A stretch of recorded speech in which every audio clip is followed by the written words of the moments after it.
Nosso protagonista da história morreu como ninguém, mas o destino lhe deu uma segunda chance. Renascido no corpo de um nobre, ele herdou um território em ruínas atormentado pela corrupção, fome e inimigos esperando para atacar. Armado com o conhecimento de sua vida passada, ele está construindo um exército, industrializando suas terras e forjando um reino que desafiará todas as probabilidades.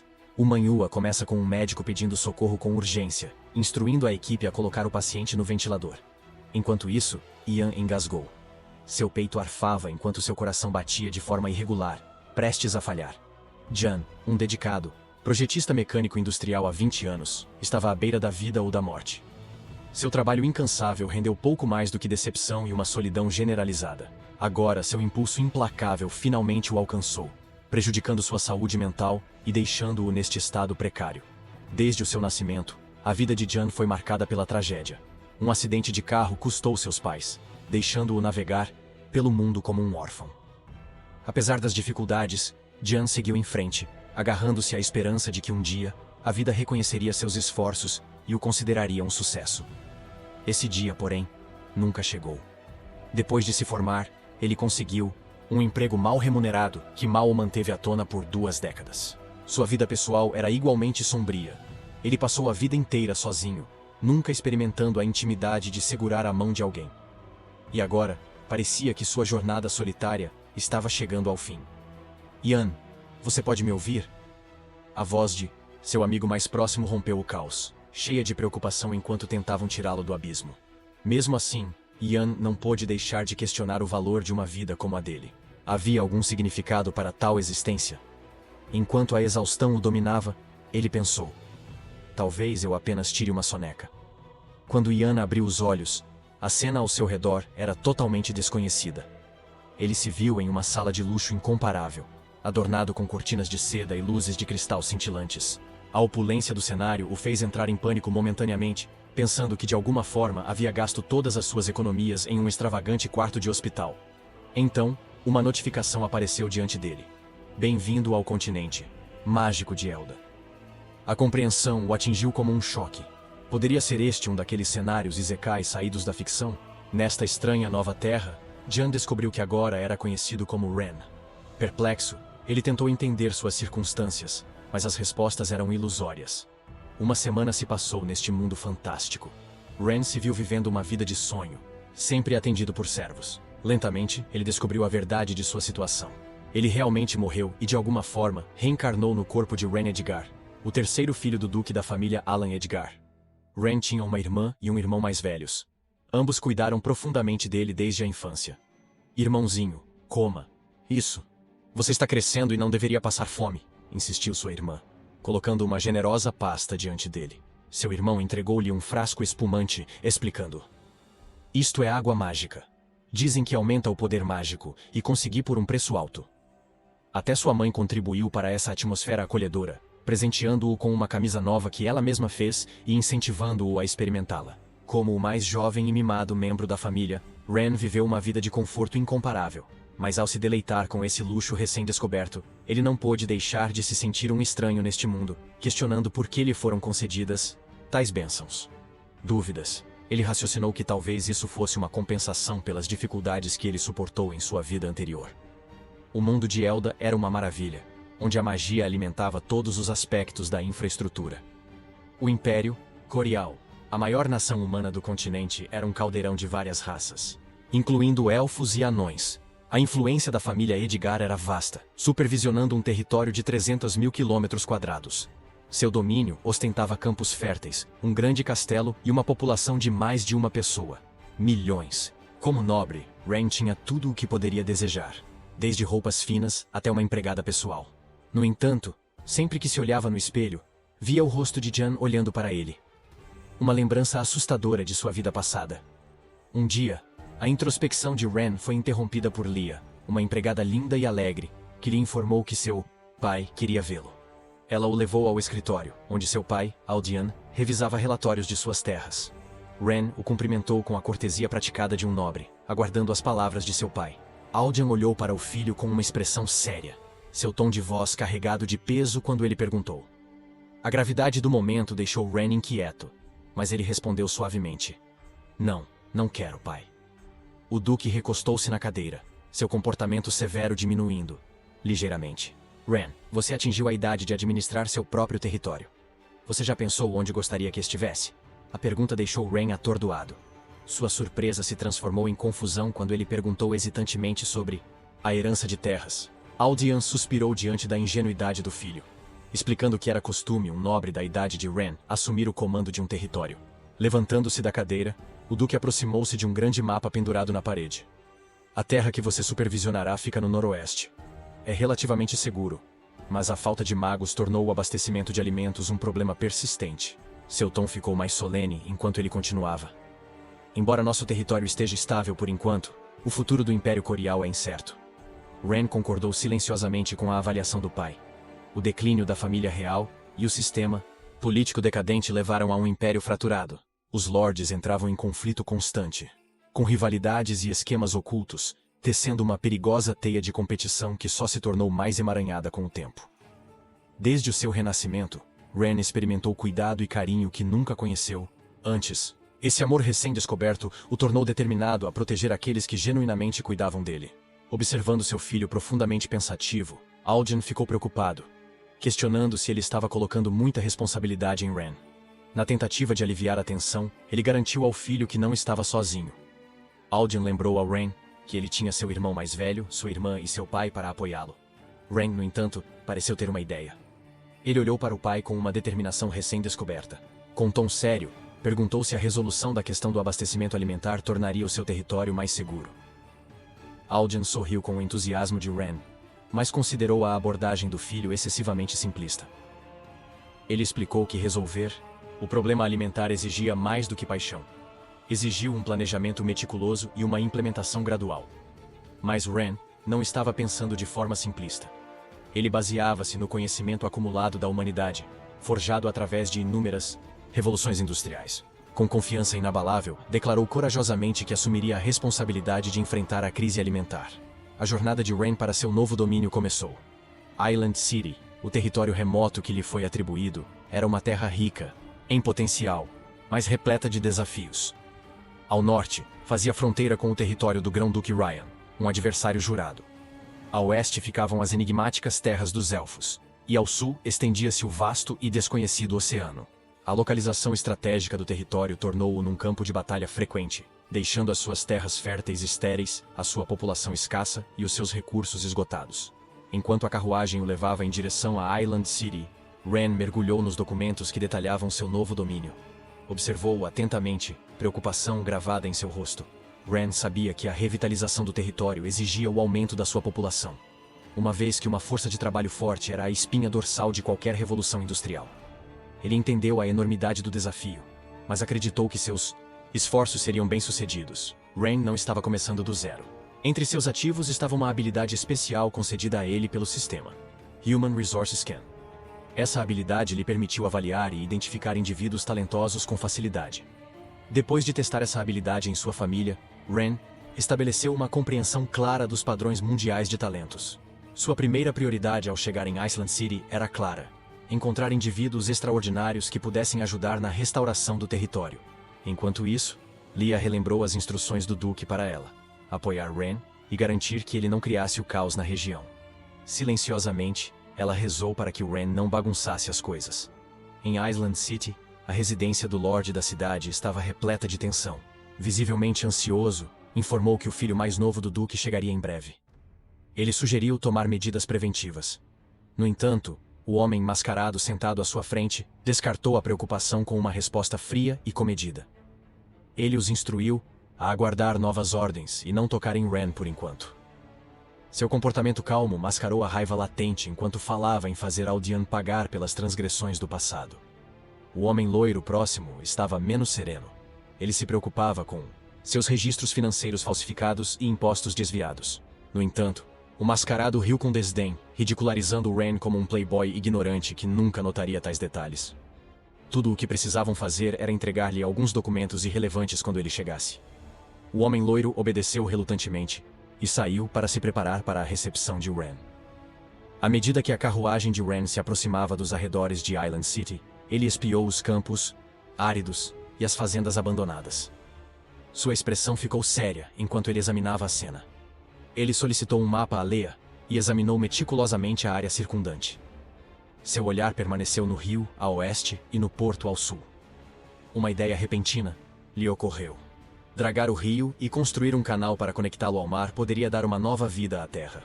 Os pensamentos de Ren foram interrompidos por um grito desesperado. Uma jovem estava ajoelhada no chão, segurando a perna de um homem, provavelmente seu pai, que parecia decidido a ir para uma casa de jogos de azar.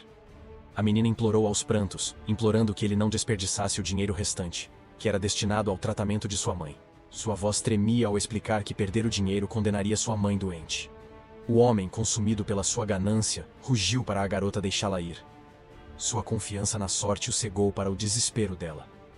Quando ela se recusou a soltá-lo, ele levantou a mão com raiva, com a intenção de bater nela. Antes que o golpe pudesse acertar, Ren interveio. Com um soco rápido, ele jogou o homem no chão. A fúria queimou nos olhos de Ren, mas ele estremeceu imediatamente. Afinal, esta foi a primeira vez que ele deu um soco. Leia correu para o lado de Ren, o rosto cheio de preocupação. Ela o repreendeu gentilmente, comentando que da próxima vez que ele planejasse bater em alguém, deveria pelo menos avisá-la para que ela pudesse trazer equipamento de proteção. Ren riu, ignorando sua preocupação. Ele explicou que o soco foi uma decisão impulsiva, não deixando tempo para a preparação. Enquanto falava, ele caminhou em direção ao homem esparramado no chão, instruindo Leia para verificar a garota, enquanto ele lidava com o jogador. O homem, ainda segurando o rosto, olhou para Ren em estado de choque. O olhar de Ren era penetrante e cheio de desprezo. Ele repreendeu o homem por pegar dinheiro destinado à sua família e jogá-lo fora, recorrendo até mesmo a bater na própria filha. O jogador fez uma careta e tentou se defender, perguntando quem era Ren para se intrometer em seus assuntos. Ren se aproximou, sua presença imponente. Ele avisou ao homem que não importava quem ele era. Se ele o pegasse perto de uma casa de jogo novamente, as consequências seriam graves. O tom frio e o comportamento ameaçador de Ren fizeram o homem empalidecer de medo. Gaguejando, o jogador prometeu ficar longe das casas de jogo e rapidamente fugiu do local. Sentindo-se satisfeito com a forma como lidou com a situação, Ren voltou-se para a garota, que ficou ali congelada em estado de choque. Preocupado, ele perguntou se ela estava bem e ativou seu sistema para verificar seu estado. A garota, chamada Lillian, inclinou a cabeça em gratidão, agradecendo profusamente a Ren. Ela explicou como perder o dinheiro significaria perder a chance de salvar a vida de sua mãe. Enquanto Ren estudava a tela do sistema, ele ficou intrigado ao ver as estatísticas dela. Embora a maioria fosse comum, um atributo único se destacava: seu potencial na agricultura e na colheita. Reconhecendo esse talento oculto, Ren decidiu recrutá-la para seus planos de restaurar a terra.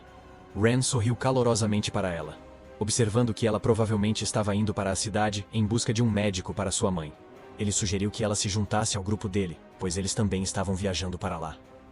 Lillian hesitou, preocupada em sujar sua carruagem, mas Ren a tranquilizou com um sorriso calmo. Ele explicou que uma carruagem era apenas um veículo, apenas tábuas de madeira unidas. Não existia limpo ou sujo quando se tratava de transporte. Além disso, ele tinha algumas perguntas para ela. De repente, o tom de Ren ficou sério. Ele questionou por que existia uma casa de jogos de azar em uma área tão pobre. Ele lembrou as dificuldades recentes da região. No outono passado, soldados, enviados pelo Grão-Duque Ryan, atacaram, causando pesadas baixas. No início da primavera, inundações devastadoras devastaram a terra, deixando a sua população lutando para sobreviver. As ruas de Island City carregavam as cicatrizes desses acontecimentos, com mendigos alinhados nas estradas e desespero visível por toda parte. Ren decidiu que era essencial realizar um censo populacional completo para avaliar a força de trabalho produtiva remanescente. Primeiro, porém, ele planejou visitar a mansão do Lorde da cidade para revisar os fundos de reserva e determinar o que poderia ser alocado para melhorias na infraestrutura. Ren perguntou a Lillian a localização da mansão, mas antes que ela pudesse responder, um grito interrompeu a conversa. Um homem loiro a cavalo desceu a rua gritando para as pessoas saírem de seu caminho. O homem parecia indiferente ao caos que causava. Suas ações são imprudentes e perigosas. Leia reagiu rapidamente, puxando Ren para o lado bem a tempo de evitar o cavalo a galope. O cavaleiro desapareceu ao longe, despreocupado com a comoção que deixara para trás. Leia, no entanto, olhou para ele furiosamente. Para ela, qualquer um que ousasse prejudicar Ren merecia o castigo mais severo. Quando o aperto de Leia aumentou protetoramente em torno de Ren, Ele lutou para respirar e finalmente conseguiu chamar a atenção dela. Ela rapidamente o soltou, pedindo desculpas e perguntando se ele estava ferido. Ren a tranquilizou com um sorriso, expressando sua gratidão por suas ações rápidas. Ficando sério novamente, Ren perguntou a Lilian se ela reconhecia o cavaleiro. Tremendo, ela explicou que ele era o jovem mestre da família Elwyn, cuja riqueza provinha do fato de possuir todas as casas de jogo em Island City. A expressão de Ren mudou para uma de interesse. Se a família Elwyn fosse rica, seria uma oportunidade para financiar seus planos. Ele pediu a Lilian que o levasse a uma das casas de jogo, mas ela tentou dissuadi-lo, temendo que ele perdesse todo o seu dinheiro. Ren, no entanto, permaneceu confiante. Ele garantiu a ela que a casa de jogos não tiraria nada dele. Observando sua figura determinada, Lilian não pôde deixar de se perguntar quem realmente era esse jovem nobre. Logo, Ren chegou à sala de jogos. O edifício destacava-se fortemente das estruturas circundantes, a sua grandeza exibindo a disparidade entre riqueza e pobreza. Guardas foram postados na entrada, mas Ren se aproximou sem hesitação. Um sorriso malicioso cruzou seu rosto enquanto pensava em seus planos. Ele tiraria tudo deste lugar para financiar seus projetos industriais. Dentro da sala, havia uma mistura caótica de barulho e desespero. Os jogadores imploraram por empréstimos, certos de que poderiam recuperar as perdas na próxima rodada. Outros celebraram vitórias fugazes ou lamentaram derrotas esmagadoras. Ren observou a cena com olhar crítico. Enquanto esse antro de jogos existisse, ele percebeu: o povo de Island City nunca teria motivação para trabalhar diligentemente. Leah se inclinou para perto de Ren, com a voz baixa e cautelosa, enquanto o informava que seus soldados haviam cercado a casa de jogos. Ela perguntou se eles deveriam prosseguir. Ren, mantendo seu comportamento calmo, disse-lhe para esperar. Ele queria capturar um alvo ainda maior. Enquanto ele estava ali, um membro da equipe da casa de jogos se aproximou dele com um sorriso educado e perguntou que jogo o jovem mestre gostaria de jogar. Ren sorriu de volta, fingindo inexperiência, e admitiu que não estava muito familiarizado com jogos de azar, mas queria tentar algumas rodadas. Ele pediu ao funcionário que recomendasse um jogo simples. Percebendo que seria fácil, o atendente sugeriu um jogo de dados e entregou a Ren 2 fichas de cortesia, alegando que eram gratuitas para ele tentar a sorte. Ren os aceitou, aparentemente satisfeito. O jogo começou quando Ren jogou casualmente as 2 fichas no pequeno slot de apostas. Observando isso, os 2 funcionários do cassino trocaram olhares presunçosos, confiantes em seu esquema. Os dados rolaram rapidamente, caindo em 6 e 6. Grande. O atendente fingiu simpatia, consolando Ren dizendo que ele estivera perto de vencer.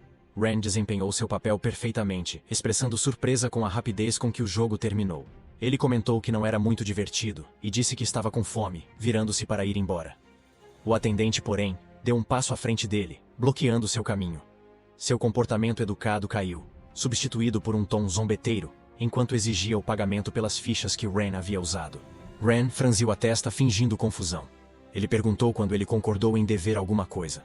O atendente zombou e explicou que as fichas não eram presentes, mas empréstimos. Ele acrescentou que cada ficha valia 100 moedas de ouro, e, com taxas de processamento e juros, Ren agora devia 250 moedas de ouro. Sorrindo, o atendente sugeriu que se o Ren não pudesse pagar, ele poderia deixar sua empregada como garantia. Lilian, indignada com o golpe, falou rapidamente. Ela acusou o atendente de mentir e explicou a Ren que as fichas não valiam mais do que uma moeda de prata cada. O atendente, furioso com Lilian por expor seu truque, gritou para os guardas baterem nela. Antes que ele pudesse terminar seu comando, Ren o atingiu com um soco poderoso, fazendo o homem voar para trás e bater em uma mesa próxima. Ajustando as roupas com calma, Ren comentou que alguém como o atendente não tinha autoridade para falar ali. O cassino explodiu em caos enquanto os jogadores lutavam para pegar as fichas espalhadas pelo chão. Ren suspirou enquanto os observava, murmurando que nenhuma daquelas pessoas tinha qualquer utilidade. De repente, uma voz de comando ecoou pela sala, exigindo saber quem estava causando problemas. Quem falava era o mesmo homem que Ren encontrara a cavalo antes. Os lábios de Ren se curvaram em um sorriso. Ele finalmente pegou o peixe maior. A chegada do homem silenciou o caos instantaneamente. Ele olhou para a sala com desgosto antes de ordenar a seus guardas que ensinassem uma lição aos encrenqueiros. Sem hesitação, os guardas começaram a espancar impiedosamente os que estavam por perto, ignorando seus gritos por misericórdia. A multidão restante assistiu com medo, com muito medo de intervir. O jovem mestre da família Elwyn zombou dos espectadores, ameaçando-os de se comportarem ou enfrentarem o mesmo destino. Lilian, segurando o braço de Leah, sussurrou que era tudo culpa dela. Ela se culpou por tê-los levado até a toca e sentiu vergonha por colocar Ren e Leah em tal posição. Ela se lembrou de como Ren levou a mãe ao hospital, garantindo pessoalmente que ela recebesse tratamento e prometendo cobrir os custos. Essa memória a encheu de determinação. Reunindo coragem, Lilian deu um passo à frente e declarou que não permitiria que enganassem seu irmão. Sua ousadia chamou a atenção de todos, embora a maioria estivesse com muito medo de reagir. Murmúrios se espalharam pela multidão, questionando quem ela era e como ousava desafiar alguém como o jovem mestre da família Elwyn. Enfurecido por seu desafio, Lilian manteve sua posição, acusando-o de usar o cassino para explorar e destruir famílias. Ela se recusou a deixá-lo intimidar Ren e Leah, chamando-os de boas pessoas que não mereciam tal tratamento. Whale, fervendo de raiva, investiu contra ela. Apesar do medo, Lilian se recusou a se mover, protegendo Ren com seu pequeno corpo. Antes que Whale pudesse machucá-la, Ren interceptou o ataque, agarrando seu braço. Ren então ativou sua habilidade de sistema para avaliar as estatísticas de Whale. Os resultados revelaram atributos baixos, apenas 5 pontos de lealdade e uma personalidade marcada pela crueldade e pela sede de sangue. Ren reconheceu a família Elwyn como uma ameaça potencial, capaz de traição a qualquer momento. Bloqueado, Whale olhou feio para Ren e o acusou de não respeitar as regras do cassino. Ren calmamente soltou seu aperto e respondeu que entendia as regras perfeitamente. O poder ditava tudo, e os fortes ditavam as regras. Whale zombou arrogantemente, totalmente convencido de que era o mais forte da cidade. Ele questionou por que Ren ainda ousava se opor a ele, perguntando se Ren sabia quem ele era. A expressão de Ren permaneceu firme enquanto ele respondia com confiança, afirmando que não precisava saber quem era Whale. A única coisa que importava era a sua própria força, pois o seu punho era maior, e a sua palavra era a lei. Com isso, ele bateu palmas, sinalizando para seus soldados invadirem o cassino. A cena então mudou para um grande banquete realizado em homenagem a Ren, reunindo as figuras mais proeminentes e influentes da cidade, cada uma com suas próprias agendas ocultas. Entre os presentes estava Lucas, chefe de uma família de prestígio. Lucas planejou colaborar com o senhor da cidade durante este banquete para ensinar uma lição a Ren. Ele pretendia usar Whale para estabelecer uma conexão com Ren que ele pudesse manipular mais tarde. Mas ficou intrigado com a ausência de Whale. Frustrado, ele percebeu que não poderia confiar apenas na incompetência do Lorde da cidade e precisaria adaptar seus planos. Enquanto o salão de banquetes fervilhava de murmúrios, uma voz alta de repente anunciou a chegada de Ren. A atmosfera mudou instantaneamente, ficando tensa e silenciosa quando Ren entrou. Sua presença chamou a atenção e os convidados rapidamente ajustaram seu comportamento. O chefe da família Raven se apressou, apresentando-se e entregando um presente a Ren. Apresentou ansiosamente sua filha, na esperança de obter favores. No entanto, a expressão afiada de Ren silenciou a sala, enquanto ele instruía todos a se acalmarem. Com todos presentes, Ren declarou que era hora de começar oficialmente. Ele gesticulou para que seus atendentes trouxessem uma grande planta, um objeto peculiar que imediatamente chamou a atenção de todos. Apontando para a planta, Ren explicou que era o projeto de uma barragem que ele havia esboçado naquela tarde. Ele mencionou que contrataria artesãos qualificados durante sua construção para confirmar os detalhes mais sutis. A sala se encheu de sussurros enquanto os participantes trocavam olhares confusos. Alguém perguntou em voz alta o que era uma barragem, especulando se seria uma ferramenta de pesca. Ren rapidamente pediu silêncio e instruiu Leah a mostrar um mapa da região. Com a sala silenciosa, ele começou sua apresentação. Ren explicou que durante sua pesquisa em Island City naquele dia, ele identificou a causa raiz das inundações anuais da cidade, um canal mal administrado no extremo norte. Ao construir uma barragem neste local, puderam controlar o fluxo de água, utilizando-a para irrigar os campos durante a estação seca e libertando o excesso de água durante a estação chuvosa para evitar inundações. Lucas, ouvindo atentamente, não pôde deixar de ficar impressionado com a engenhosidade do plano. Ele percebeu que se a barragem fosse construída com sucesso, aumentaria significativamente a produção de alimentos da cidade. Pela primeira vez, ele reconheceu que Ren possuía uma mente perspicaz e inovadora. Um homem mais velho na plateia perguntou o que o projeto lhes dizia a respeito, o que levou Ren a explicar calmamente que precisava dos investimentos deles para financiar a construção da barragem. Esta declaração chocou a multidão, provocando uma onda de resmungos. Muitos protestaram, alegando que eram pobres demais para contribuir. Lucas permaneceu em silêncio, pensando em particular que, embora Ren fosse inteligente, ele também era ingênuo ao esperar que esses oportunistas investissem de boa vontade. Ren, entretanto, não era tão ingênuo quanto eles supunham. Sorrindo, ele lembrou-lhes que não havia necessidade de fingir pobreza. Ele tinha um plano para fazer fortuna para todos. Ren revelou que no início daquela tarde, ele havia apreendido um cassino e confiscado quase 50 mil moedas de ouro. Ele deu a entender que havia vários outros cassinos em Island City, prontos para ações semelhantes. A revelação deixou os participantes surpresos. Suas mentes dispararam enquanto processavam as implicações. Alguns murmuraram ansiosamente, perguntando se suas participações nos lucros do cassino foram perdidas. Outros esperavam que o cassino apreendido não fosse um dos seus investimentos. Ficou claro que o maior cassino de Island City pertencia a Lord Endrin, tornando provável que Ren tivesse provocado um inimigo poderoso. Lucas, com sua fachada calma mascarando a fúria interior, deu um passo à frente para confrontar Ren. Ele acusou Ren de agir ilegalmente ao desmantelar um negócio legítimo sem autorização. Lucas enfatizou que as leis do Império Corial não poderiam ser violadas e alertou Ren sobre as consequências. Outros rapidamente entraram na conversa, ecoando as palavras de Lucas. Eles acusaram Ren de ultrapassar sua autoridade e apontaram que os cassinos eram negócios legítimos. A multidão ficou mais encorajada, apoiando as objeções de Lucas. Ren, não se incomodando com os protestos, permaneceu calmo. Ele dirigiu-se à sala, observando que quando pediu investimentos, eles alegaram ser pobres. Mas agora que ele oferecia uma oportunidade de lucro, eles ficaram subitamente preocupados.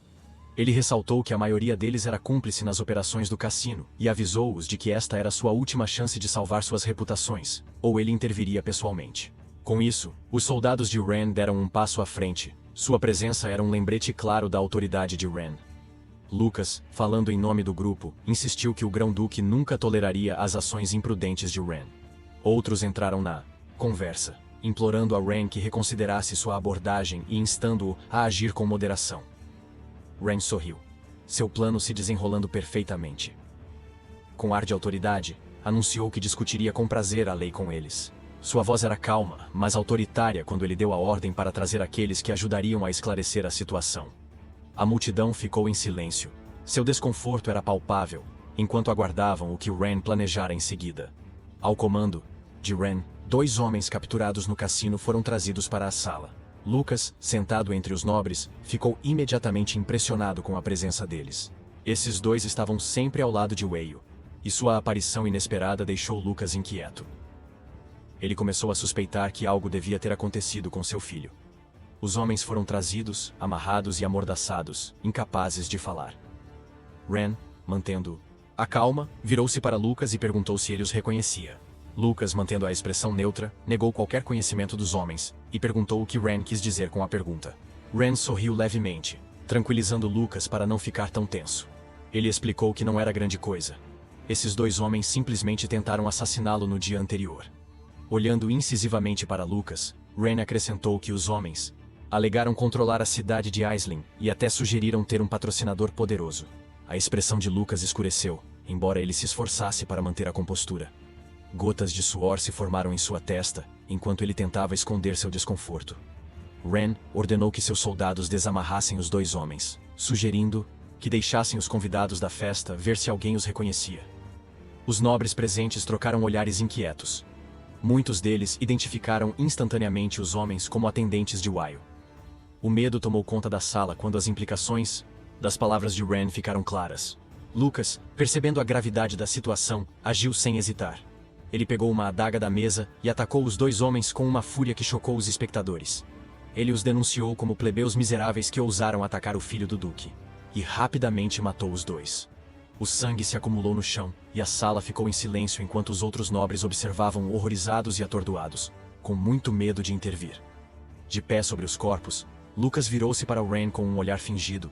De vergonha, ele se desculpou profusamente, alegando que agiu com raiva ao saber da tentativa de assassinato. Ele implorou pelo perdão de Ren. Ren, que havia antecipado esse movimento, sorriu com conhecimento de causa. Ele elogiou Lucas por seu senso de justiça, elogiando-o como um nobre que agiu de forma decisiva. Lucas, mascarando o alívio, agradeceu a Ren pelo elogio, afirmando que só havia feito o necessário. Mas Ren não havia terminado. Calmamente, Ele ordenou que seus soldados revelassem o cérebro por trás dos acontecimentos para ver se havia outros nobres na sala com princípios tão íntegros quanto Lucas. O comando deixou Lucas tenso. Seu filho, Wayle, foi rapidamente arrastado para a sala.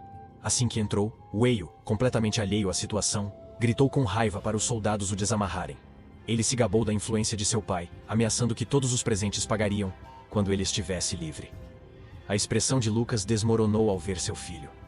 Qualquer arrogância em seu comportamento desapareceu quando ele percebeu por que Wayle estava ausente do banquete. Wayle, vendo seus 2 assistentes caídos sem vida, no chão, explodiu de raiva. Ele insultou Ren, ameaçando-o com tortura assim que ele fosse libertado. Ele observou sarcasticamente que Wayle não apenas queria matá-lo, mas também parecia ansioso para infligir o máximo de sofrimento possível. Wayle continuou seu discurso, gabando-se de que ninguém em Aislinn ousou se opor a ele, e que a morte de Ren era inevitável. Ren virou-se para Lucas, perguntando se ele concordava com as afirmações do filho. Wayle, ainda alheio à identidade de Ren, riu e zombou ainda mais dele. Quando Wayle estava prestes a revelar a identidade de Lucas, seu pai o interrompeu bruscamente. Repreendeu Wayle, chamando-o de filho desobediente. Ele ordenou que Wayle se ajoelhasse diante de Ren, mas quando seu filho hesitou, Lucas o forçou a se ajoelhar. Caindo de joelhos ao lado do filho, Lucas implorou pela misericórdia de Ren.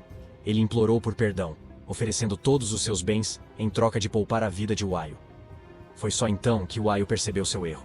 Ele se lembrou das instruções de seu pai para fazer amizade com o filho do Duque, e o medo surgiu em seus olhos quando ele finalmente entendeu a verdadeira identidade de Ren. Gaguejando, Wayle pediu desculpas, e jurou nunca mais agir de forma tão tola. A expressão de Ren permaneceu fria quando ele disse a Wayle que seus soldados e sua autoridade eram prova suficiente de seu status. Lucas juntou-se a eles, jurando que a família Elwyn serviria lealmente a Ren, e até se ofereceu para entregar todos os seus bens obtidos ilegalmente. Ren, impassível, informou a Lucas que aceitaria sua oferta de entrega dos bens. Ele garantiu-lhe que, se ele obedecesse, sua família permaneceria segura. Aliviado, Lucas expressou sua gratidão. No entanto, ao olhar para o senhor da cidade, percebeu que sua influência havia diminuído. Sabendo que não tinha escolha, Lucas sussurrou para Ren sobre uma conspiração contra o Duque. Ele revelou que Lord Eldry estava conspirando com inimigos externos para trair a cidade. A revelação chocou a sala, e todos os olhares se voltaram para Eldry, que ficou paralisado de medo. Lucas estava prestes a elaborar, mas Ren o interrompeu bruscamente. Ele acusou Lucas de caluniar Eldry, e declarou que ele havia sido suficientemente tolerante. Ren ordenou que seus guardas arrastassem Lucas e Wayle para fora da sala para a execução.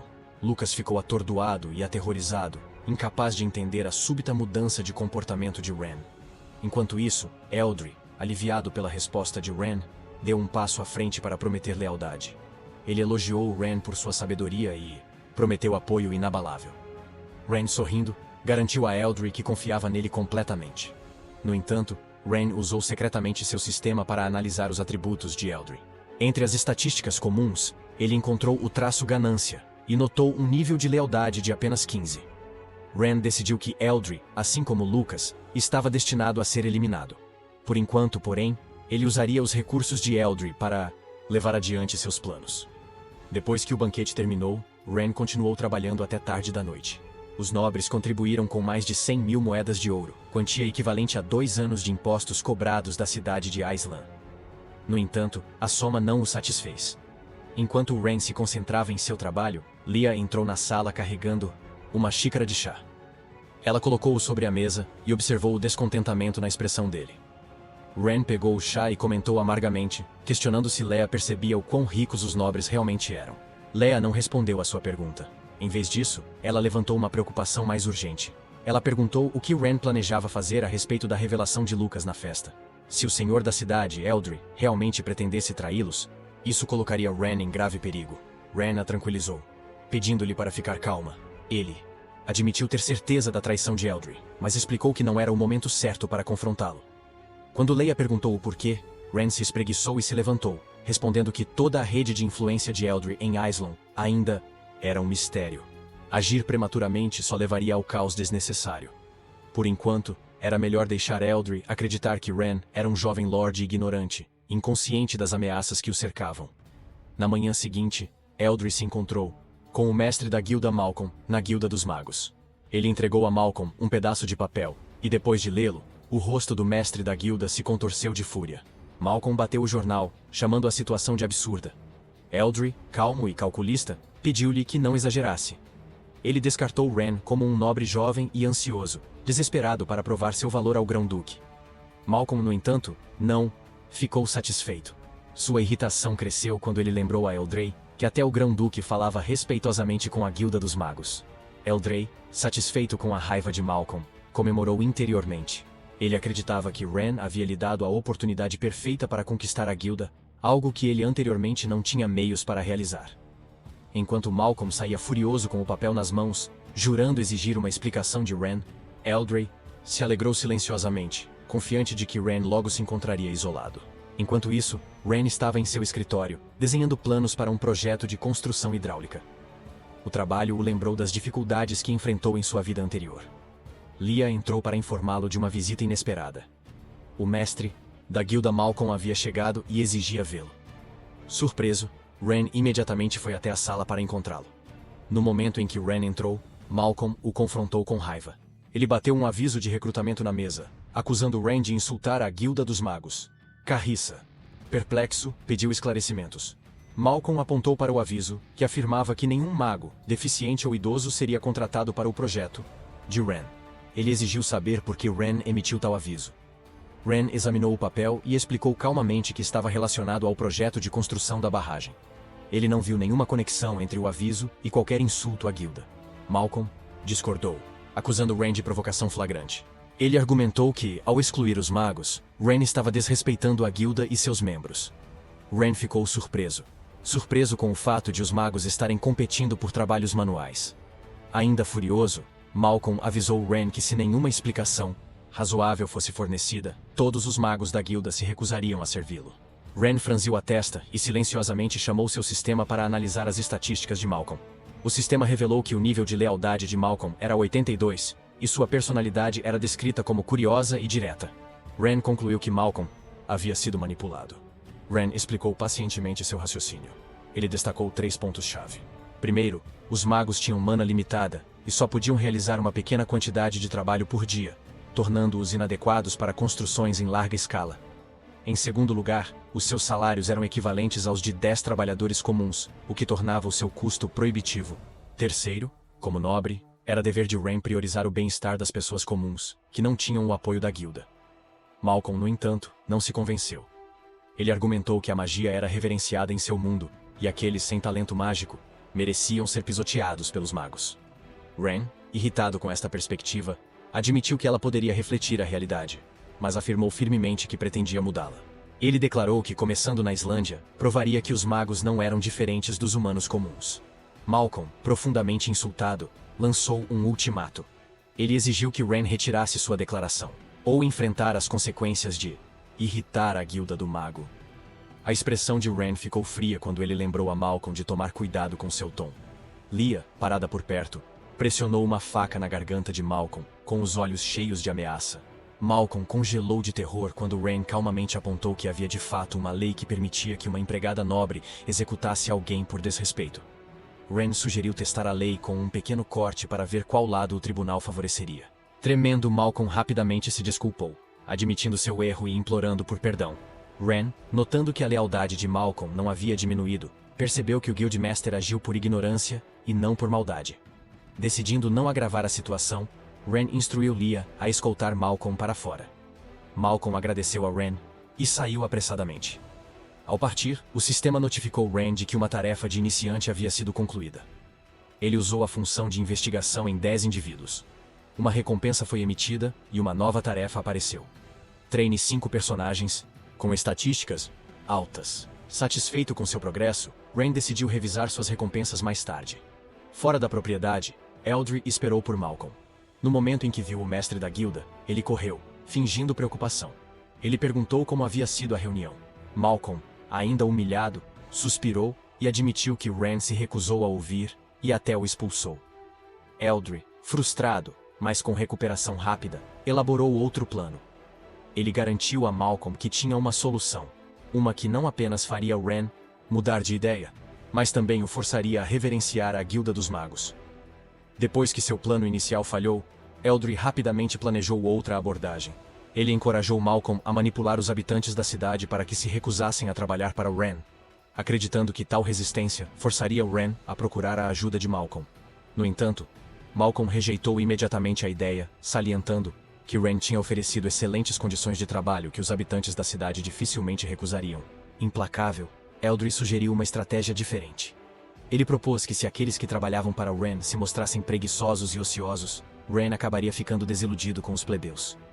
Malcolm rejeitou a sugestão, explicando que sua insatisfação provinha unicamente da recusa de Wren em contratar magos, e não de qualquer descontentamento com os plebeus. Ele estava relutante em agir contra Wren sobre tal assunto. Eldry persistiu, instando Malcolm a reconsiderar. Ele argumentou que a preguiça inerente dos plebeus era a razão pela qual eles estavam morrendo de fome e lutando para sobreviver. Se a terra não produzia colheitas, raciocinou Eldry, por que não tomaram a iniciativa e caçaram para obter alimento? Ele alegou que pessoas tão ociosas quanto os plebeus nunca poderiam realmente trabalhar duro para Wren. Relutantemente, Malcolm concordou em tentar o plano. Enquanto isso, o aviso de recrutamento de Wren foi afixado no centro da cidade, atraindo rapidamente uma multidão. Os habitantes da cidade reuniram-se para ler o anúncio, intrigados com os planos do novo senhor de construir algo e com o seu apelo por trabalhadores. Ao examinarem o aviso, ficaram atordoados. O trabalho oferecia jornada de trabalho de 8 horas. Das 9 horas 17 horas, 3 refeições diárias e salário de 10 moedas por dia. Um jovem na multidão expressou o seu ceticismo, questionando por que o novo senhor estava sendo tão generoso. Outros compartilharam sua dúvida, suspeitando que pudesse ser uma farsa. Muitos recordaram como os nobres os enganaram no passado. Alguns argumentaram que trabalhar sob tais condições poderia ser perigoso e poderia até custar-lhes a vida. Lillian deu um passo à frente, com a voz forte e determinada. Ela defendeu Wren, afirmando que ele havia prometido melhorar a vida de todos. Sua sinceridade foi recebida com risos e ridículo. A multidão considerou suas palavras ingênuas, zombando dela por confiar em um nobre. Até o pai de Lillian aderiu, acusando-a de ter sido enfeitiçada por Wren.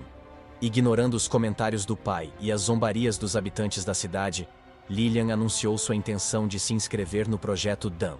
O recrutador, um jovem que supervisionava o processo de registro, manteve-se calmo apesar do cepticismo da multidão.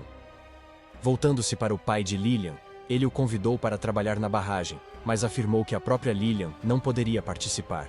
Confusa, Lillian exigiu saber por que estava sendo excluída, insistindo que era saudável e capaz.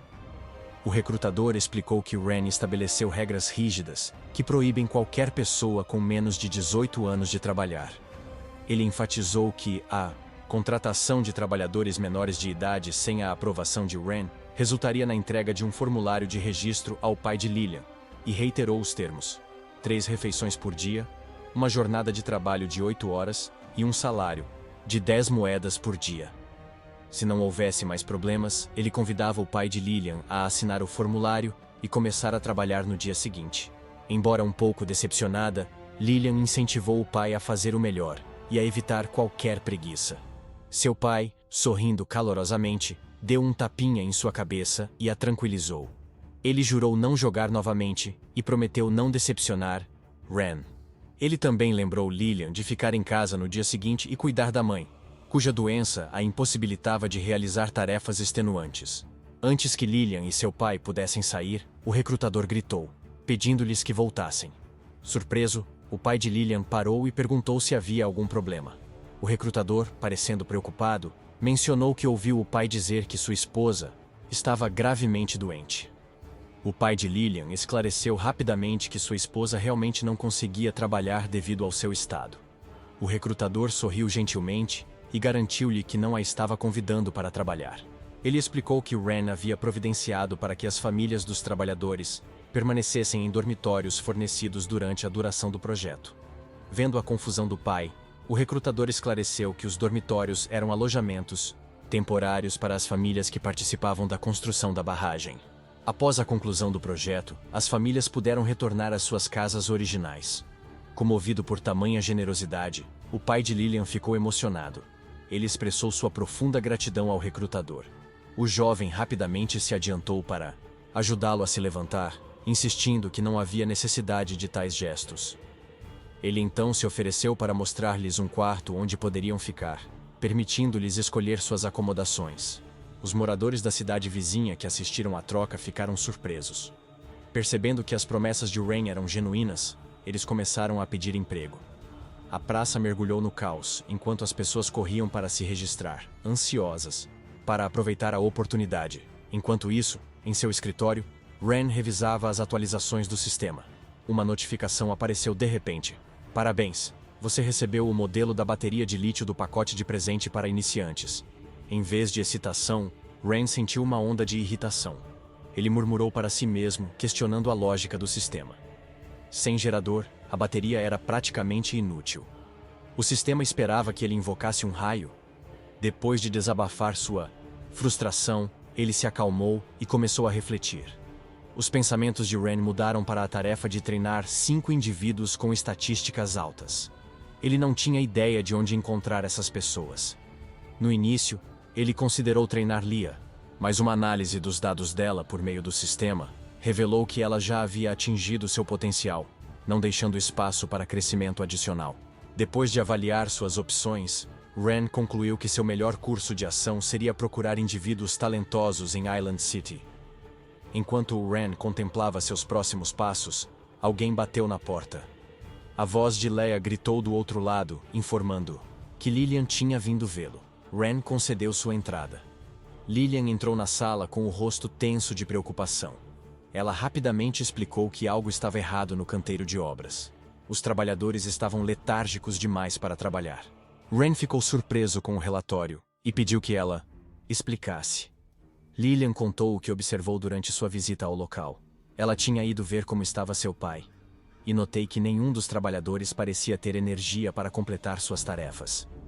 A princípio, ela pensou que eles estavam simplesmente sendo preguiçosos, mas seu pai explicou que todos se sentiam extraordinariamente cansados ao acordar. Não foi só ele. Cada trabalhador compartilhava a mesma condição. Lillian tentou encorajá-los, lembrando-lhes dos generosos benefícios que Lord Rain havia proporcionado, mas suas palavras caíram em ouvidos surdos. Os trabalhadores insistiram que o seu cansaço não era deliberado. Eles realmente não tinham forças para trabalhar. Alguns especularam que seus corpos não estavam acostumados ao trabalho depois de um longo período de inatividade. Outros sugeriram tirar um dia de folga para se recuperar antes de retomarem suas funções. No entanto, Lillian rejeitou essas desculpas, declarando que tal doença não existia. Ela acreditava firmemente que eles estavam apenas sendo preguiçosos. Quando ela percebeu que seus esforços para motivá-los eram inúteis, ela decidiu levar o assunto diretamente para Rain. Depois de ouvir o relato dela, Rain não perdeu tempo em ir para o canteiro de obras. Ele observou os trabalhadores em primeira mão. Sua letargia era inegável. Para entender melhor a situação, Rain usou suas habilidades de sistema para analisar suas estatísticas. Superficialmente, tudo parecia normal, mas ele notou uma anomalia crítica. Todos os trabalhadores estavam sob uma maldição. Rain virou-se para Lillian e explicou calmamente a situação. Eles não estão doentes, estão amaldiçoados. Depois de perceber que os trabalhadores foram amaldiçoados, Rain examinou o canteiro de obras, pensando em seu próximo movimento. Ele decidiu testar sua habilidade recém-adquirida, pesquisa geológica. Inicialmente, ele havia planejado utilizar essa habilidade durante a construção da barragem, mas a situação atual apresentava uma necessidade imediata. Com esta capacidade, Rain poderia analisar várias características geológicas, incluindo composições minerais, hidrologia e topografia, dentro de uma faixa definida. Sob o comando de Rain, o sistema foi ativado, realizando uma pesquisa num raio de 10 quilômetros. Momentos depois, os resultados se materializaram em sua mente. Embora a pesquisa tenha confirmado a ausência de recursos valiosos como petróleo ou metais, algo incomum chamou a atenção de Rain. Agindo por instinto, ele pediu ao pai de Lillian que o ajudasse a cavar no local marcado. O homem concordou sem hesitação, expressando sua disposição de trabalhar duro por Rain. Depois de cavar cerca de 1 metro no chão, o grupo desenterrou uma estranha pedra preta. Rain se agachou para examiná-lo de perto, questionando sua natureza. Lia, que estava por perto, ficou surpresa com a capacidade de Ren de sentir a fraca energia mágica que emanava da pedra. Algo que até ela, com sua experiência, havia esquecido. Ren instruiu o grupo a remover cuidadosamente o cristal e guardá-lo com segurança em uma caixa. Voltando-se para Leah, Ren perguntou qual era o procedimento usual para lidar com indivíduos amaldiçoados. Leah, pega de surpresa pela pergunta, explicou que as maldições eram normalmente resolvidas pelos sacerdotes de uma igreja ou por magos de alto escalão da Associação de Magos. Ao ouvir isso, Ren franziu a testa, suspeitando de uma conexão com a Associação dos Magos. Ele então decidiu levar Lillian e seu pai à igreja local para obter assistência. Lillian, preocupada, perguntou se seu pai estava realmente amaldiçoado. Ren a tranquilizou, prometendo fazer o culpado pagar por suas ações. O grupo dirigiu-se rapidamente para a igreja, onde foram recebidos por uma sacerdotisa deslumbrante. Ela acolheu Ren calorosamente, seu comportamento calmo e composto. Ren, sempre cauteloso, usou seu sistema para avaliar sua lealdade antes de confiar a tarefa a ela. O sistema revelou instantaneamente suas estatísticas, um nível de lealdade de 95%, raça identificada como elfa e uma idade real de aproximadamente 257 anos, embora ela não parecesse ter mais de 24 anos. Ren ficou surpresa ao saber que ela não era humana, mas se sentiu segura por sua alta lealdade. Apresentando-se, a sacerdotisa disse que seu nome era Aerie, e referiu-se a si mesma como a Santa Donzela da Igreja. Ela educadamente perguntou sobre o propósito da visita. Apontando para o pai de Lillian, Ren explicou que o homem parecia estar amaldiçoado e perguntou se Aerie poderia ajudar. Aerie assentiu com confiança e começou a examinar o homem. Fechando os olhos brevemente, ela os reabriu com um brilho dourado, examinando-o atentamente. Depois de um momento, ela confirmou a suspeita de Ren e iniciou o tratamento. Convocando uma esfera brilhante de luz, ela a direcionou para o corpo do homem, expelindo a energia escura. O homem sentiu-se revitalizado, expressando sua gratidão a Ren e prometendo voltar ao trabalho imediatamente. Ren, sorrindo, o aconselhou a descansar e garantir que tudo estava totalmente resolvido antes de retomar o trabalho. Ele então recuperou a caixa contendo o cristal preto e pediu a opinião de Aerie sobre isso. Aerie examinou o cristal cuidadosamente, identificando-o como um cristal mágico infundido com uma quantidade significativa de energia mágica. Ela explicou que essa energia era frequentemente usada para lançar maldições. No entanto, ela esclareceu que esta maldição em particular era mais uma brincadeira, destinada a causar fadiga em vez de danos graves. A explicação deixou Ren desconfortável. Ele perguntou se tais cristais eram difíceis de produzir. Aerie respondeu que para um mago de alto nível, criar um cristal por dia era relativamente simples. Eles poderiam facilmente espalhá-los pelo canteiro de obras. A expressão de Ren escureceu quando ele percebeu a natureza deliberada da interferência. Aerie reconheceu o projeto de Ren, elogiando o seu impacto na redução do número de pessoas que procuram ajuda da igreja. Ren, agora certo da identidade do culpado, resolveu agir. Ele perguntou a Aerie se era possível acabar com a maldição em todo o canteiro de obras. Aerie informou-o com pesar que tal feito não era possível. A remoção diária de cristais individuais apenas retardaria o progresso do projeto. Ren suspirou, reconhecendo a necessidade de abordar a raiz do problema. Aerie então mencionou alguém que poderia ajudar, mas avisou que esse indivíduo era excêntrico. Ela forneceu um endereço e Ren decidiu investigar. Ren e Leah chegaram a uma grande mansão que Aerie identificou como a casa de Selena, a ex-presidente da Associação dos Magos. Aproximando-se da porta, Ren bateu com firmeza, sua determinação inabalável. De repente, Leah sentiu o perigo e rapidamente puxou Ren para o lado, enviando fumaça e detritos para o ar. Ren, assustado, exigiu saber o que estava acontecendo. Da fumaça, uma mulher deslumbrante emergiu, com a voz cheia de frustração. Ela amaldiçoou seu experimento fracassado, prometendo ter sucesso mesmo que isso significasse explodir toda a Island City. Após entrar na casa, Ren apresentou calmamente seu pedido a Selena, explicando o assunto e buscando sua ajuda. No entanto, ela recusou abertamente, dispensando-o bruscamente. Ela informou a Ren que estava preocupada em pesquisar um novo dispositivo, mágico, e não tinha tempo para lidar com seus problemas. Intrigado, Ren pediu que ela explicasse, questionando se ela queria dizer algo como uma varinha mágica. Selena zombou da sugestão, zombando de sua compreensão limitada. Leia, com seu comportamento gelado, imediatamente interveio, alertando Selena para tomar cuidado com seu tom ao se dirigir ao jovem mestre Ren, e comentou sobre o impressionante poder mágico de Leia. Com um sorriso malicioso, Selena sugeriu que Leia permanecesse como sua assistente. Em troca, Selena prometeu ajudar Ren assim que sua pesquisa fosse bem-sucedida. Faíscas de relâmpagos crepitaram ao redor de Selena enquanto ela exibia seu poder. Leia, inabalável, preparada para retaliar, com a voz afiada enquanto se oferecia para ensinar boas maneiras a Selena. Sentindo a tensão crescente, Ren se colocou entre eles, pedindo a Leia que se afastasse. Ele a lembrou que eles estavam aqui para ajudar, não para começar uma briga. Voltando-se para o espaço de trabalho desordenado de Selena, Ren perguntou se ela havia criado os itens espalhados pela mesa. Ele queria saber se eram dispositivos mágicos. Os olhos de Selena brilharam de orgulho ao confirmar sua observação. Ela esclareceu, porém, que tudo que estava na mesa era um produto fracassado. Ela explicou que estava tentando criar um dispositivo mágico capaz de selar a magia do elemento relâmpago dentro de seu corpo. Ele ficou maravilhado com o conceito, comparando-o ao armazenamento de energia elétrica. Selena confirmou sua interpretação e mencionou que a explosão anterior foi devido ao fato de seus dispositivos não terem resistido ao seu poder. Dispensando-o novamente, ela disse que precisava descansar e continuar sua pesquisa. Ren fez uma pausa, pensando profundamente, antes de fazer uma oferta.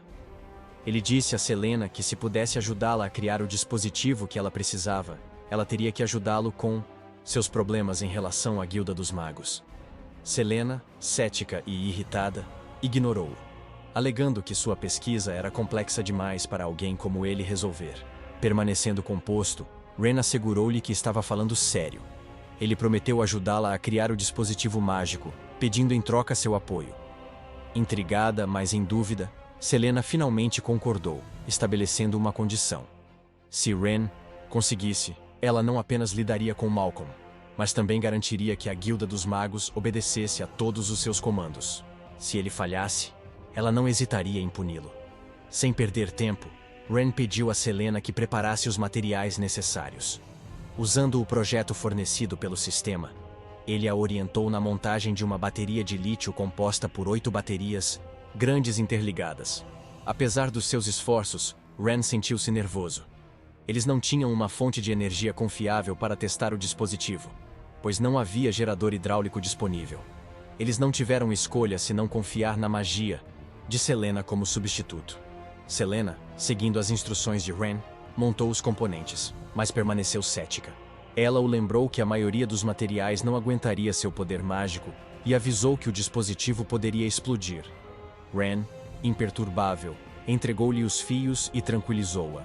Ele explicou que a bateria tinha capacidade de aproximadamente 185 watts-hora e incentivou-a a canalizar sua energia para ela.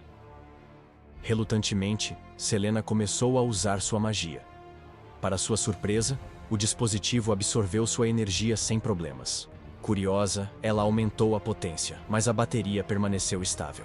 Selena, chocada, exigiu saber por que o aparelho não explodiu. Hans sorriu e zombou dela, sugerindo que seu poder mágico não era tão impressionante quanto ela pensava. Enfurecida, Selena liberou toda a sua força. Mesmo com potência máxima, a bateria manteve-se estável, sem mostrar sinais de danos. Selena ficou sem palavras com a quantidade de energia que o dispositivo poderia conter e com que facilidade Ren o construiu. Ren, satisfeito, deu um passo à frente para verificar o nível de carga. A bateria estava com 87% da capacidade. Internamente ele ficou maravilhado com a força de Selena. Ela carregou quase todo o pacote, o suficiente para alimentar um carro elétrico por mais de 3.000 quilômetros. A confiança de Ren cresceu quando ele se virou para Selena e declarou seus planos para revolucionar a Guilda dos Magos. Ele se referiu a eles como potenciais bancos de energia e explicou sua visão para suas habilidades mágicas. Selena, intrigada, perguntou se o próprio Ren poderia usar magia relâmpago. Ren não negou. Em vez disso, Ele afirmou que poderia tornar todos em Island City capazes de usar magia. Selina estava cética, ressaltando que a magia não poderia simplesmente ser aprendida por qualquer pessoa. Ren, no entanto, permaneceu composto. Ele sugeriu possuir um dispositivo mágico ainda mais poderoso que a bateria, e prometeu mostrar a ela um mundo onde a magia fosse acessível a todos, se ela concordasse em ajudá-lo. Selena, ao mesmo tempo perplexa e curiosa, não conseguia imaginar tal possibilidade, mas decidiu continuar trabalhando com ele. No dia seguinte, na Guilda dos Magos, Malcolm estava lendo um livro tranquilamente, confiante de que Ren logo viria implorar por sua ajuda. Sua calma foi interrompida pela chegada repentina de Selena. Ao vê-la entrar, Malcolm congelou em estado de choque. O ex-presidente da Guilda dos Magos era a última pessoa que ele esperava ver. Ele a cumprimentou com cautela, perguntando-se por que ela tinha vindo. A voz de Selena aumentou de raiva quando ela confrontou Malcolm, acusando-o de ousar desafiar a autoridade da Casa do Grão-Duque. Suas palavras foram duras quando ela questionou se ele estava planejando uma rebelião. Malcolm, visivelmente abalado, gaguejou nervosamente, negando tais intenções. Ele garantiu a Selena que nunca abrigaria pensamentos tão perigosos. Não. Convencida, Selena agarrou Malcolm pelo colarinho. Seus pacientes estavam visivelmente esgotados. Ela exigiu a verdade, insistindo que ele confessasse o que havia feito no canteiro de obras de Ren. Malcolm, tremendo, cedeu rapidamente. Ele admitiu ter convocado todos os magos da guilda e incitado sua raiva, alegando que o jovem mestre Ren os havia desrespeitado.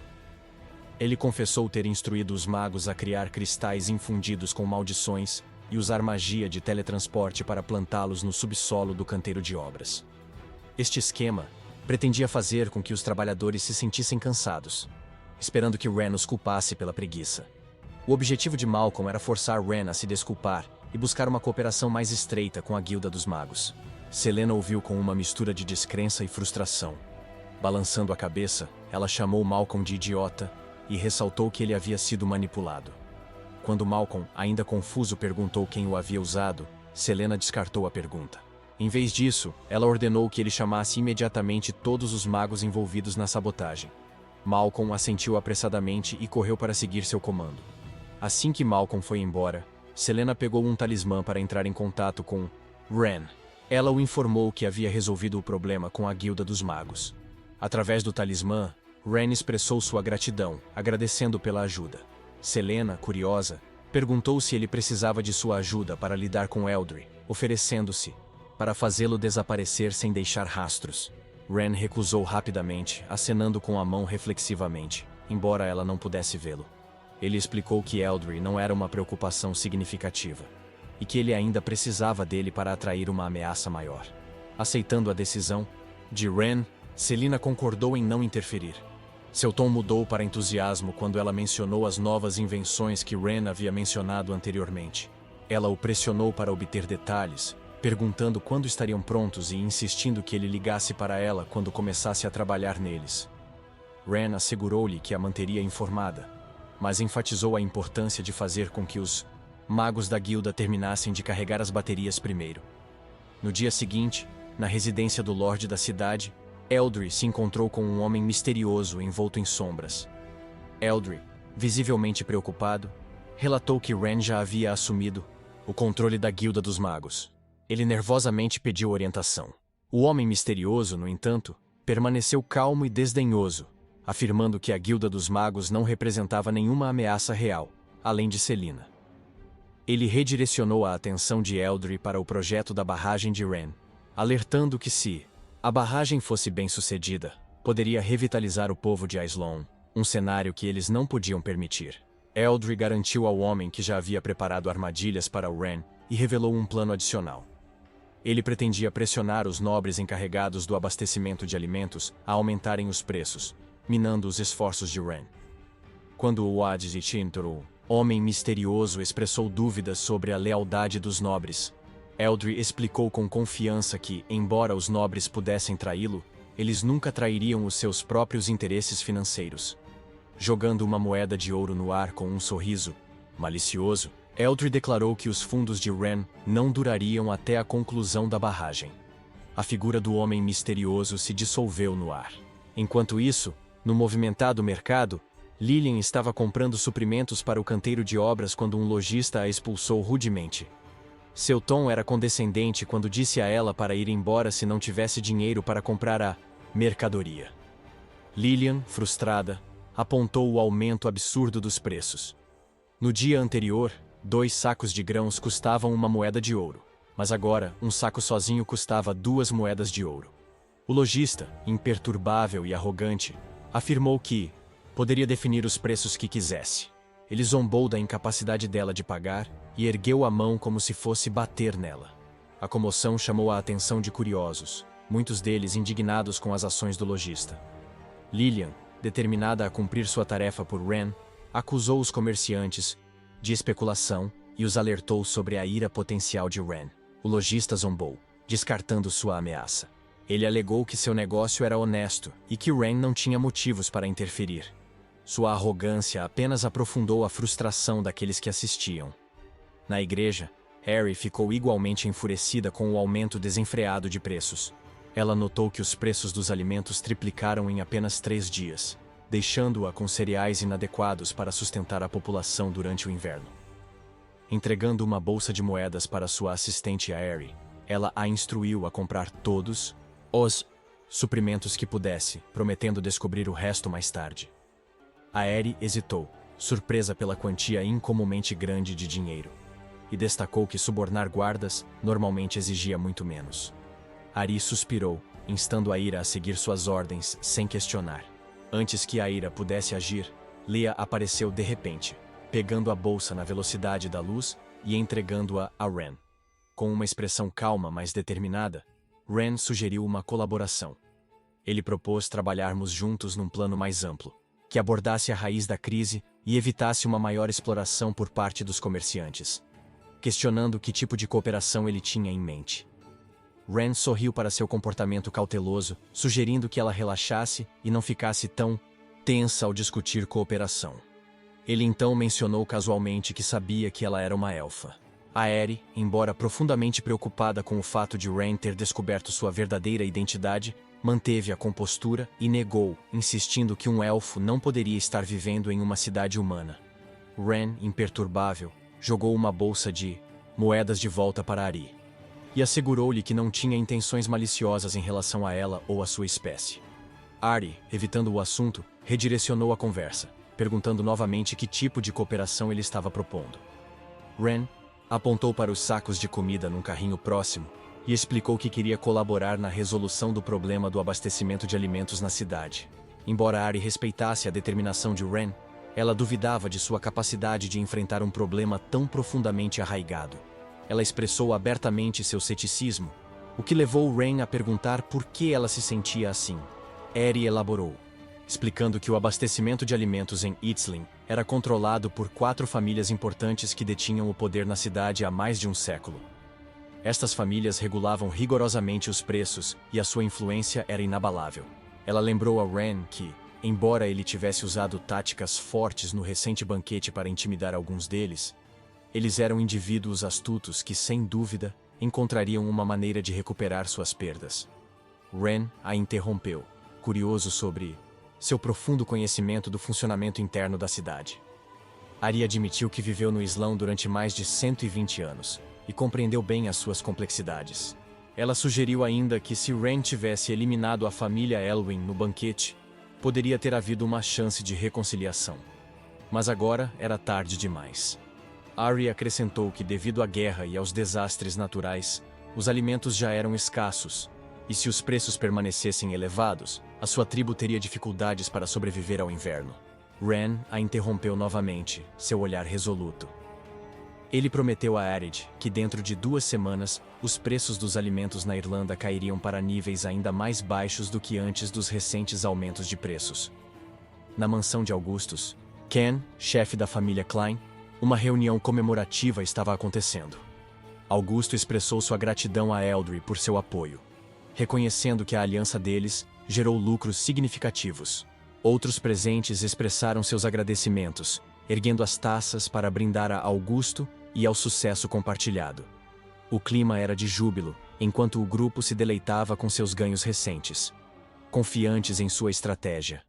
A celebração foi interrompida por um servo anunciando que Ren os havia convidado para um banquete em sua mansão.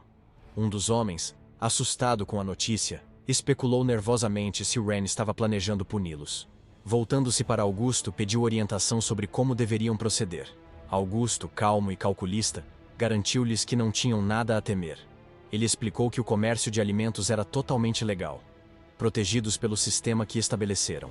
Augustus enfatizou que, desde que não desafiassem Ren abertamente, não estariam em perigo. Ele ressaltou que a força coletiva de suas 4 famílias era formidável e que nem mesmo o rei tinha autoridade para interferir no preço dos alimentos.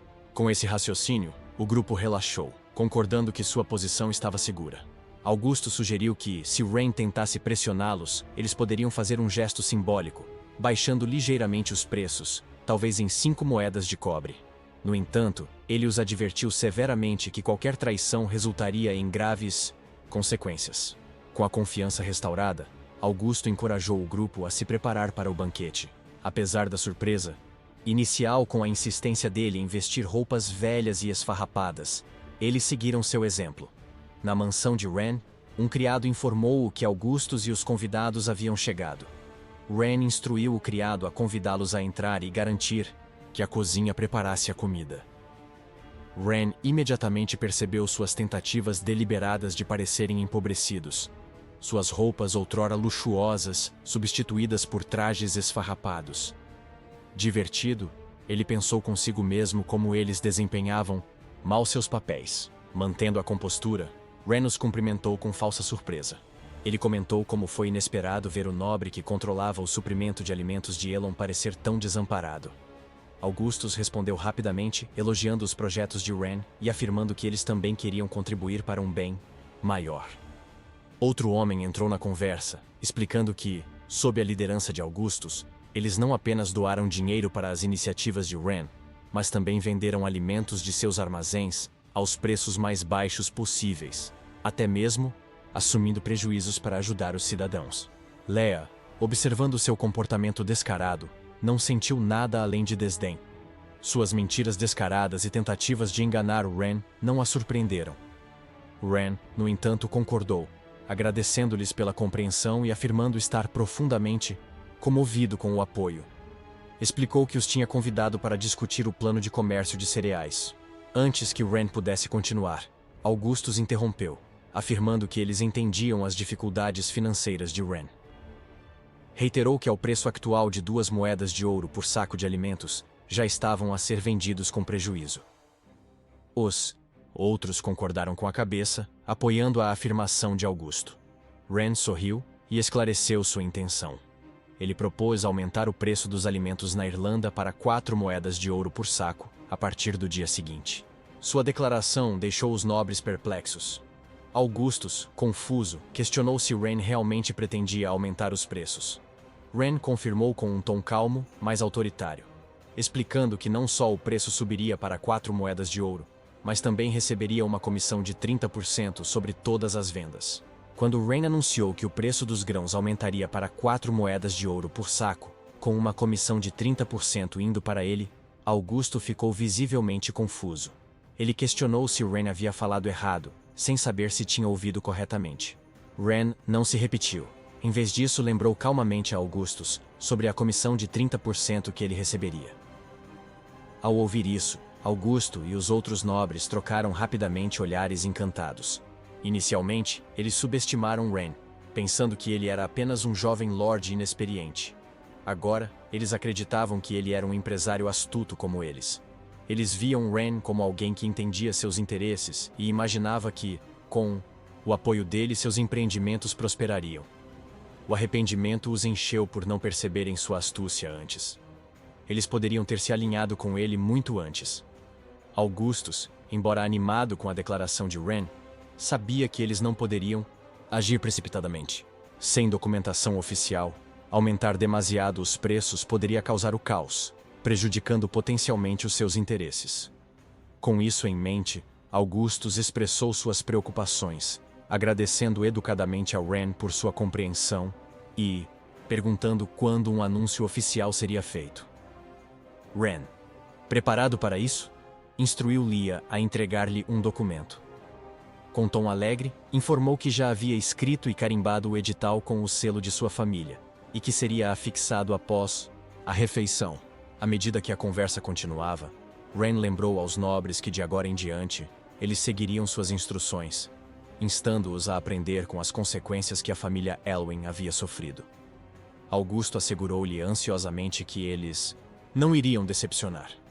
Após o banquete, os nobres reuniram-se novamente na residência de Augusto. A abordagem inesperada de Ren os deixou perplexos. Eles debateram se deveriam relatar esse novo desenvolvimento a Eldre, observando como era estranho para Ren aumentar os preços em vez de baixá-los. Alguns suspeitavam que ele era motivado puramente pela ganância. Augusto, porém, descartou as dúvidas, considerando-a uma oportunidade de ouro. Ele lembrou-lhes que se muitas pessoas soubessem do seu esquema, os seus lucros diminuiriam. Ele lhes garantiu que Ren era apenas uma criança que usava benefícios para atraí-los e os incentivou a manter o aumento de preços em segredo. Uma vasta fortuna estava ao seu alcance, e só um tolo deixaria tal oportunidade escapar. Apesar da confiança de Augusto, um nobre cauteloso expressou desconforto. Ele admitiu que em todos os seus anos, nunca havia encontrado uma oportunidade tão lucrativa, o que o deixou cauteloso. Mesmo assim, ele prometeu seguir o exemplo de Augusto, curvando-se profundamente como uma demonstração de lealdade. Os outros rapidamente seguiram o exemplo, jurando lealdade a Augusto. Satisfeito, Augusto riu com vontade, declarando que dali em diante eles agiriam como um só. Ele propôs que comprassem imediatamente todos os cereais aos pequenos comerciantes antes de o anúncio ser publicado, garantindo que controlavam o mercado e maximizavam os seus lucros. Enquanto isso, na propriedade de Ren, chegaram convidados inesperados. A era cientista invadiu, visivelmente furiosa. Ela acusou Ren de ficar do lado dos comerciantes corruptos, exigindo saber por que ele havia prometido baixar os preços dos grãos, e em vez disso, permitiu que eles disparassem. Sua raiva aumentou quando ela declarou que não ficaria parada enquanto a raça dos elfos estava sendo explorada. Lilian interveio rapidamente, tentando acalmá-la. Ela garantiu a Era que Ren pretendia reduzir os preços dos alimentos e pediu-lhe que confiasse nele. Ainda agitado, Era retrucou, insistindo que Ren já havia se tornado cúmplice dos mercadores gananciosos, implorando a Era para acreditar em seu plano. Depois de um momento de silêncio tenso, Era virou-se para Ren com uma expressão cheia de preocupação. Hesitante, ela perguntou se ele realmente pretendia aumentar os preços dos alimentos. Ren sorriu, mas optou por não revelar toda a sua estratégia, simplesmente assegurando-lhe que os preços dos alimentos cairiam em breve. Na pior das hipóteses, ele prometeu, eles cairiam ao ponto mais baixo dentro de 2 semanas. Ela acreditava que ele não entendia as duras realidades do mundo. Tendo vivido por mais de 200 anos, ela nunca viu os preços dos alimentos diminuírem após um grande pico. Ren, sentindo sua dúvida, ficou sério. Ele fez uma pergunta retórica. Se ele colocasse uma faca nas gargantas do nobre, quanto ela achava que eles reduziriam o preço? 1 moeda? 10 moedas? A Era não teve resposta, mas permaneceu cética. Ela argumentou que aumentar o preço para 4 moedas de ouro por saco era excessivo, observando que em 2 moedas de ouro, as pessoas comuns já haviam lutado para comprar comida. Com o preço dobrado, a fome parecia inevitável. Ren manteve seu comportamento calmo, explicando que se o preço era de 2 ou 4 moedas de ouro, as pessoas morreriam de fome de qualquer maneira. A única diferença foi o momento. Ele então declarou que simplesmente diminuir o preço por algumas moedas teria sentido. Seu objetivo não era caridade, era arruinar completamente os comerciantes e retirar-los de suas fortunas. Durante o Melisiosium, qual Ren se concentrou no ensino de Selena sobre a criação e funcionalidade das baterias de lítio. Selena, fascinada pela complexidade do dispositivo, estava completamente absorvida nas lições. A sessão deles foi interrompida pela aparição repentina de Leah, anunciando que a Saintess Ira havia vindo visitar mais uma vez. Nos últimos dias, Ira visitou com frequência, levando Ren a se perguntar se ela tinha muito tempo livre em suas mãos. Selena, igualmente curiosa, perguntou a Ren por que ele havia levantado deliberadamente os preços dos alimentos. Até agora, Os preços dos grãos na cidade subiram para quase 7 moedas de ouro por saco. Ren, surpreso com a rapidez com que os preços subiram, não tiveram tempo de responder quando a época entrou na sala. Ela imediatamente o repreendeu, exclamando que não apenas as pessoas comuns, mas mesmo alguns nobres, não podiam mais comprar comida. Ela exigiu saber se ele percebeu o quão ruim a situação havia se tornado. Permanecendo calmo, Ren perguntou a Lia quantos dias se passaram desde o aumento do preço, confirmando que faz 7 dias. Ao ouvir isso, Ren sorriu, declarando que era hora de lidar com os comerciantes. Era, ainda frustrada, exigiu que Ren parasse de falar em termos vagos e se explicasse. Ela o avisou de que, se ele não o fizesse, a tribo elfa logo cortaria os laços com ele. Ren finalmente respondeu, explicando que não havia compartilhado todos os detalhes de seu plano mais cedo, porque temia que isso pudesse atrapalhar as coisas e levantar suspeitas entre os nobres. Agora, com tudo no lugar, ele estava pronto para explicar. Ren revelou que o anúncio que estabeleceu um preço mínimo de 4 moedas de ouro por saco estava em vigor há 7 dias. Ele então fez uma pergunta a Eira, perguntando o que ela achava que a cidade não tinha mais agora. Depois de um momento de reflexão, ela respondeu que não parecia ter escassez de nada. Ren sorriu conscientemente com sua resposta e respondeu calmamente: o que a cidade não tem são comerciantes que vendem grãos. Obrigado por assistir a todos. Não se esqueça de gostar, se inscrever